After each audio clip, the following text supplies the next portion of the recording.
नमस्ते, स्वागत है आप सभी का ग्रेट मंत्रा के यूट्यूब चैनल पर। साथियों, आज हम आपसे बात करेंगे, वो हमारा टॉपिक रहेगा वर्ण भेद, या इसके लिए हम वर्ण के प्रकार भी कह सकते हैं। तो इसमें जो पतंजलि कृत जो महाभाष्य है उसके अनुसार जो स्वर बताए गए हैं, तो स्वर की जो परिभाषा है वो कह रही है कि स्वर राजन्ते इति सुरा, जो स्वयं में राजा हैं वो स्वर हैं, अर्थात जिनको किसी दूसरे की आवश्यकता नहीं होती है उच्चरित होने में, वो क्या है, वो है स्वर। जैसे राजा जो होता है तो उसे किसी की आवश्यकता नहीं होती, वो अपने बल पौरुष पराक्रम से वो राजा बनता है। ऐसे ही जो स्वर हैं इनके लिए किसी दूसरे की आवश्यकता नहीं है, इसीलिए ये स्वर हैं। बात करते हैं व्यंजन की, तो व्यंजन में क्या होता है, अनौक्त भवतीत इति व्यंजनम, अनौग भवतीत इति व्यंजनम, ये इसका जो व्यंजन है जिन्हें होने के लिए दूसरे की आवश्यकता हो वो व्यंजन है। फिर जो अयोगवाह है, अयोगवाह का अर्थ होता है ना योग,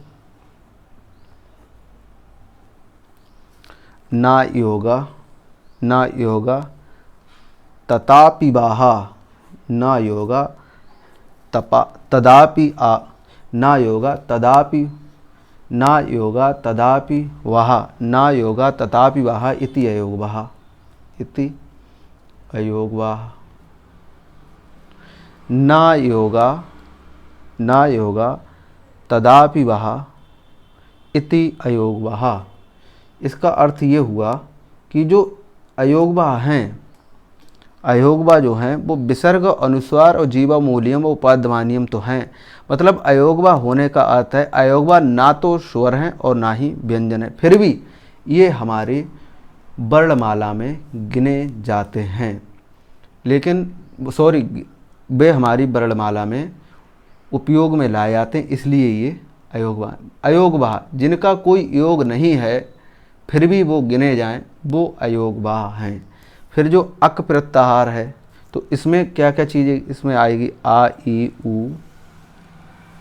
ऊ री री, ये मूल स्वर होते हैं। मूल स्वर कितने हैं, वो हैं हमारे 5। कितने, 5। तो अयोगवा जो होता है इसके लिए और हम ये लिख सकते हैं, अयोगवा ना तो स्वर हैं ना ही व्यंजन हैं, फिर भी ये वर्णमाला में उपस्थित हैं, इसके लिए हम अयोगवा कहते हैं। आगे हम देखते हैं,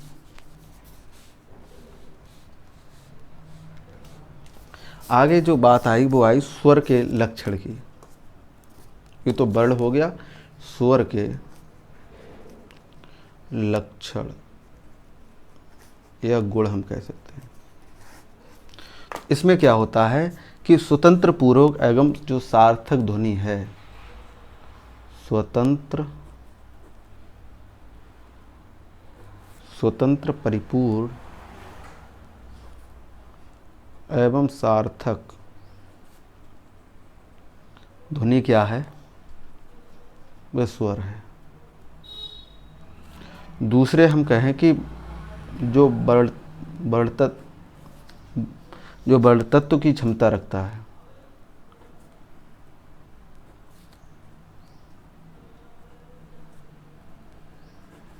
वर्णतत्व क्षमता युक्त एवं प्रदाता, वो क्या है, स्वर है। नेक्स्ट अगर हम बात करें तो मात्रा अनुसार, जैसे हिरस्व, दीर्घ और जो पिलुत है, ये विशेषता जिसमें है वो क्या है, वो स्वर है। नेक्स्ट हम देखें कि अभ्यंतर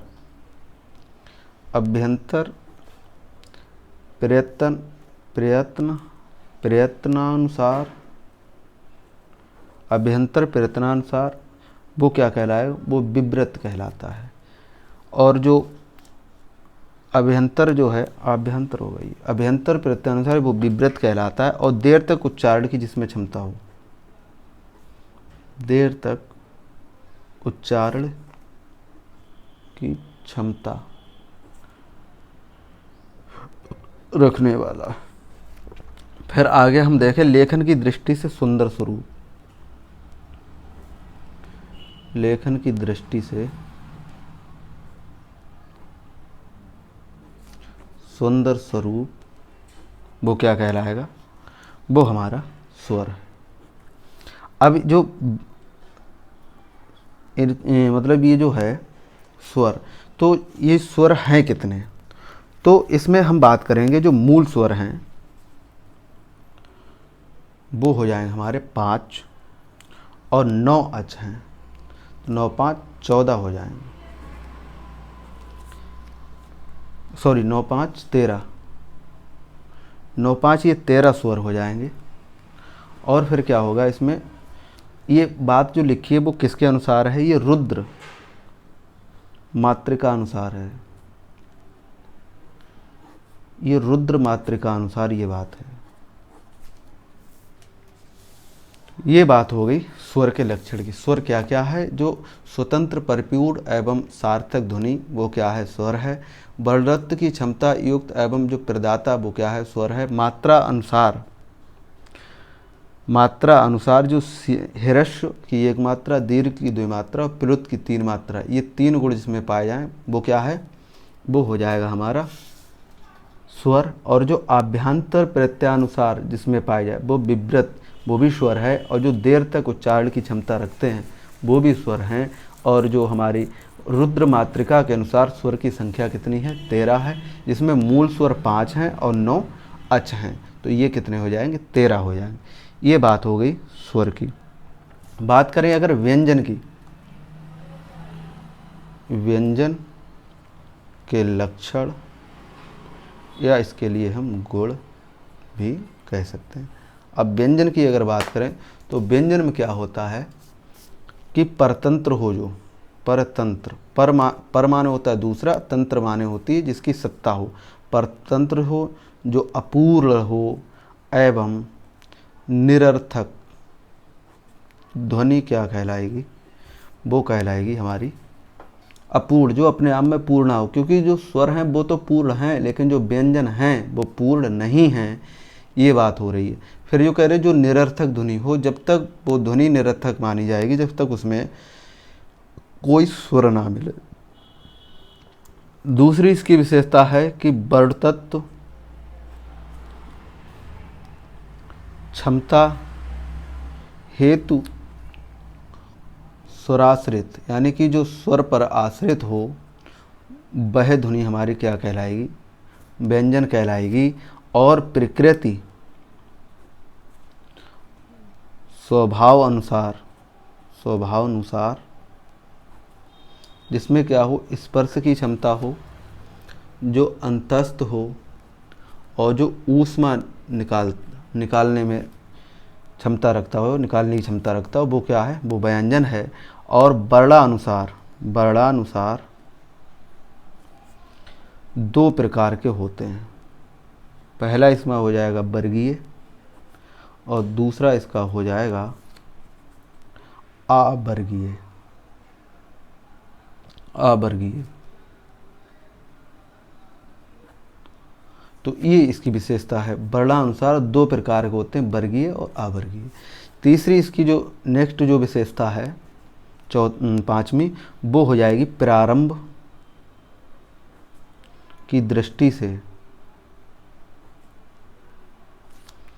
ये हो जाएगा कादया और यादया, यादया, ये इसमें पाया जाएगा प्रारंभ की दृष्टि से। और छंदानुसार, जो छंद है, छंद शास्त्रानुसार,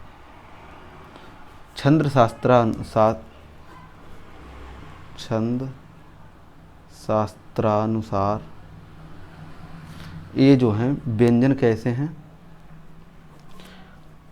अर्ध मात्रिक ध्वनि है। ये बात होगी व्यंजन। अब अयोगवा की हम बात करें, अयोगवा की विशेषताएं या गुण, तो इसमें क्या होता है इसमें ये होता है कि प्रकृति और जिनका जो स्वभावानुसार ना तो स्वर हैं और ना ही व्यंजन। ये बात हमने पिछले भी पढ़ी है। नेक्स्ट अगर हम देखें लेखन की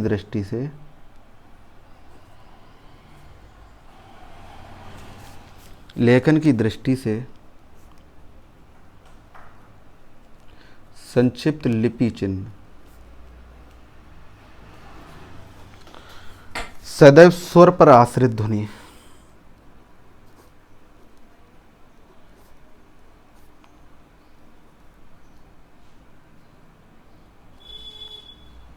सदैव स्वर पर आश्रित जो ध्वनि है वो क्या है?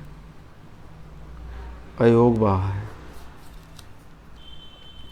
तो ये विशेषता हो गई किसकी? अयोगवाह की। तो स्वर के लक्षण हमने पढ़े हैं।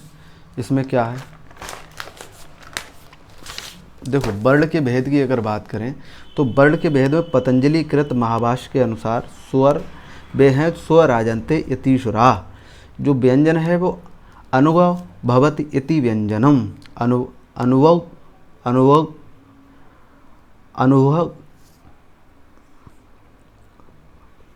भवति इति व्यंजनम। अयोगवा क्या? ना योग ना योगा तदापि वह, जो इसका योग ना हो फिर भी वो बहन किए जाएं, जो गिने जाएं, वो क्या हैं? अयोगवा हैं। अक प्रत्याहार में क्या क्या आएगा? आ ई उ री ली री, ये मूल स्वर हैं। अयोगवा ना तो स्वर हैं और ना ही व्यंजन है। फिर ये कह रहे हैं स्वर के लक्षण। तो स्वर के लक्षण क्या हैं? स्वतंत्र, परिपूर्ण और सार्थक जो ध्वनि है वो क्या कहलाएंगे? वो कहलाएंगे स्वर। वर्णत्व की जिसमें क्षमता है और जो वर्णत्व की जिसमें क्षमता युक्त और जो प्रदाता हैं, जो सिर्फ देते हैं, वो क्या हैं? वो स्वर हैं। मात्रा अनुसार जो इनको अगर हम विश्लेषण करें तो हिरस्व, दीर्घ और प्लुत ये हमारे क्या हैं? ये स्वर हैं। और आभ्यंतर प्रत्यानुसार ये विवृत भी कहलाएंगे। तो ये क्या हैं? ये भी हमारे स्वर की विशेषता है। और देर तक जो उच्चारण की क्षमता रखने वाला है वो क्या है? स्वर है। और लेखन की दृष्टि से जिसका सुंदर स्वरूप है वो भी क्या है? वो भी स्वर है। स्वर मूल होते हैं 5 और 9 इसमें अच होते हैं। कुल मिलाकर ये 13 हो जाते हैं। रुद्र मात्रिका अनुसार इनकी संख्या हो जाएगी 13। फिर बात करें व्यंजन के लक्षण, तो व्यंजन वो स्वतंत्र हैं और ये परितंत्र हैं। वो परिपूर्ण है और ये अपूर्ण है। वो सार्थक ध्वनि है और ये निरर्थक ध्वनि है। वर्णत्व की क्षमता एवं प्रदत्त, ये वर्णत्व की क्षमता हेतु स्वर पर आश्रित हैं। और स्वर कैसे हैं? स्वतंत्र है।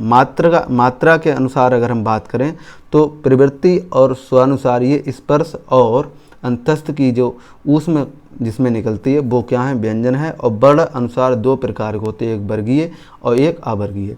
और प्रारंभ की दृष्टि से कादया और यादय ये 2 प्रकार के होते हैं। छंद शास्त्र के अनुसार व्यंजन अर्धमात्रिक ध्वनि है। अर्धमात्रिक ध्वनि क्या कहलाएगी? व्यंजन कहलाएगी। अयोगवा की अगर हम बात करें तो प्रकृति या स्वभाव अनुसार ना स्वर हैं और ना व्यंजन हैं, वो क्या कहलाएंगे? अयोगवा कहलाएंगे। लेखन की दृष्टि से जो संक्षिप्त लिपि लिखी जाए वो अयोगवा है। सदैव स्वर पर जो आश्रित रहे वो क्या है? वो अयोगव्याह है। तो ये बात हो गई हमारे स्वर, व्यंजन और अयोगवा। आगे अगर हम देखें तो क्या होता है, आगे हम बात करेंगे आपसे, वो बात होगी हमारी शिव सूत्र आश्रित स्मरणीय तत्व।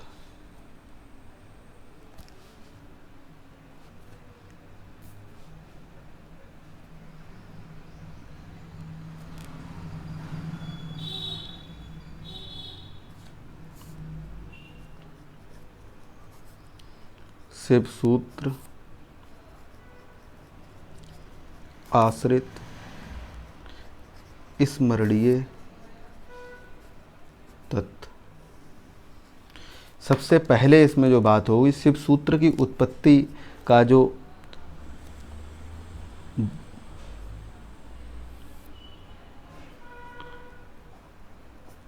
शिव सूत्र की उत्पत्ति का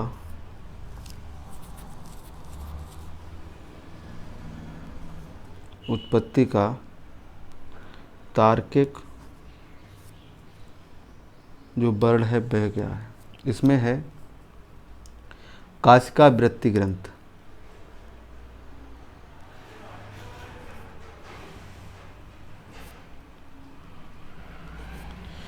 फिर नेक्स्ट है इसमें कि जो काशिका वृत्ति है, काशिका वृत्ति के रचनाकार कौन है? तो वो हैं जयादित्य बामन। जयादित्य बामन जो हैं उन्होंने क्या लिखा है? वो लिखा है काशिका वृत्ति। नेक्स्ट अगर हम देखें शिव सूत्र आश्रित स्मरणीय तत्व, तो इसमें सबसे पहले शिव सूत्र की जो उत्पत्ति का वर्णन मिलता है वो काशिका वृत्ति ग्रंथ में मिलता है, और काशिका वृत्ति ग्रंथ के जो रचनाकार हैं वो जयादित्य बामन हैं। और प्रारंभ में इस ग्रंथ में 13 अध्याय थे, वर्तमान में इसमें 8 अध्याय हैं। और शिव सूत्र उत्पत्ति बोधक जो काशिका ग्रंथ का जो कथन है तो उसमें लिखा है कि नृत्या बशाने ननाद डक्याम शंभु नवपंच बारम, यानी कि जो नवपंच है इसका 9 + 5 = 14। और नृत्य बसाने जो नृत्य के बाद, नृत्य के अवसान में जो डक्कन ननाद डक्काम जो शंभू जी ने जो महेश जी ने जो डमरू बजाया वो 9 और 5 बार बजाया, यानी कि 14 बार। शिव सूत्र के अन्य नाम क्या क्या हो सकते हैं? शिव सूत्र के अन्य नाम तो वो पूछ लेगा कि रुद्र जो माणिका है, माणिका ये है इसका एक नाम। फिर हो जाएगा लोक व्याकरण, फिर हो जाएगा इसका महेश्वराणी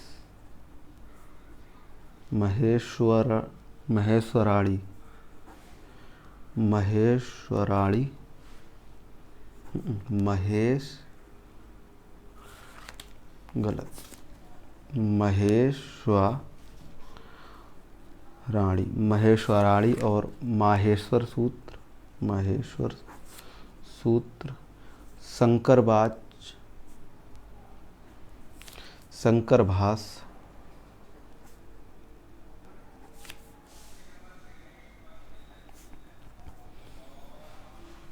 प्राण सूत्र इसे कहेंगे हम,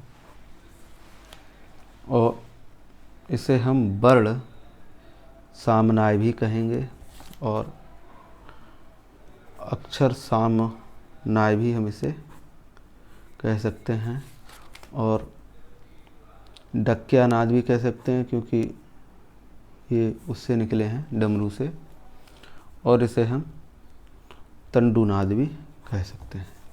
अब हम बात करें प्रत्याहार की, तो प्रत्याहार या शिव सूत्रों की जो संख्या है वो है 14।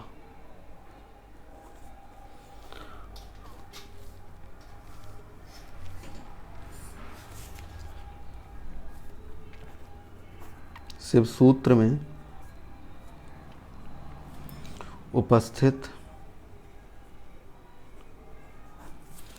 कुल वर्ण तो वे हो जाएंगे 42, जिसमें अच यानी कि जो स्वर हैं और हल यानी कि जो व्यंजन हैं, तो इसमें ये 33 अर्थात 9 + 33 बराबर ये हो जाएंगे 42। और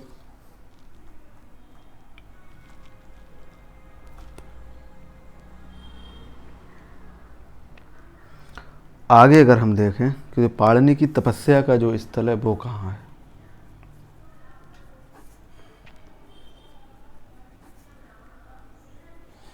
तो ये जो पाणिनि तपस्या स्थल है ये प्रयागराज त्रिवेणी संगम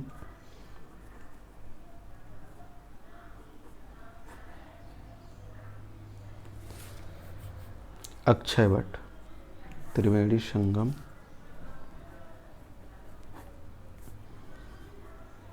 अक्षय वट। पाणिनि का जो तपस्या काल है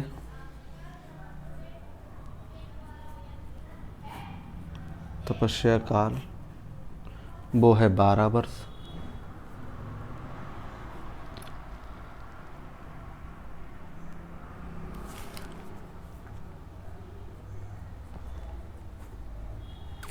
शिव सूत्रोत्पत्ति जो है उसमें कारक जो नृत्य है वो क्या है, तो वो है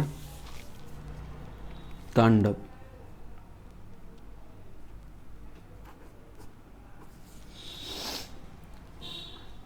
आगे अगर हम बात करें तो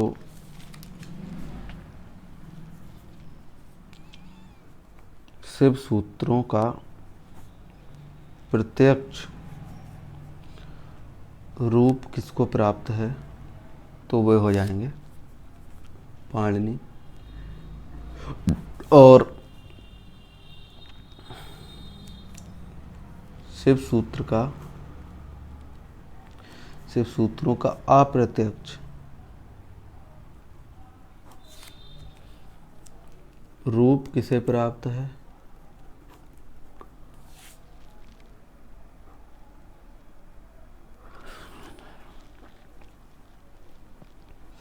सनक, सनंदन, सनातन और सनत कुमार।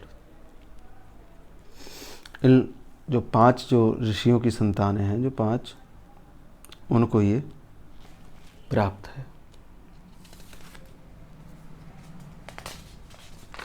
आगे अगर हम देखें तो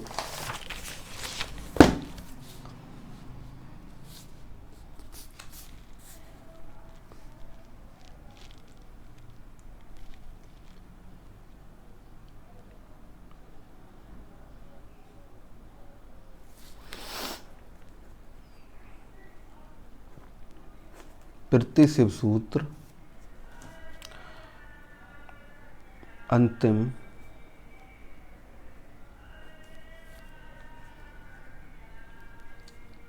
हलंत युक्त व्यंजन क्या कहलाते हैं, तो वो कहलाते हैं इत संज्ञक।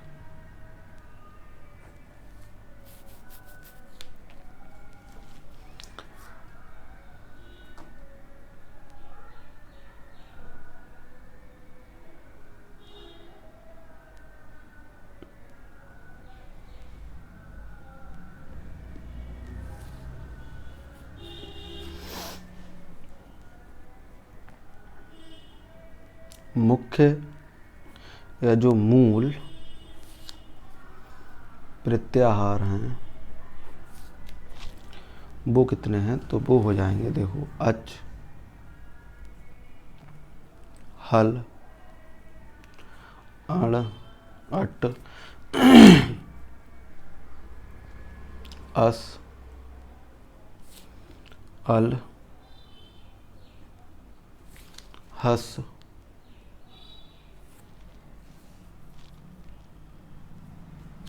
अल, हस, हर, जस, सर और एण, एयर, बल, एण और ये हो जाए।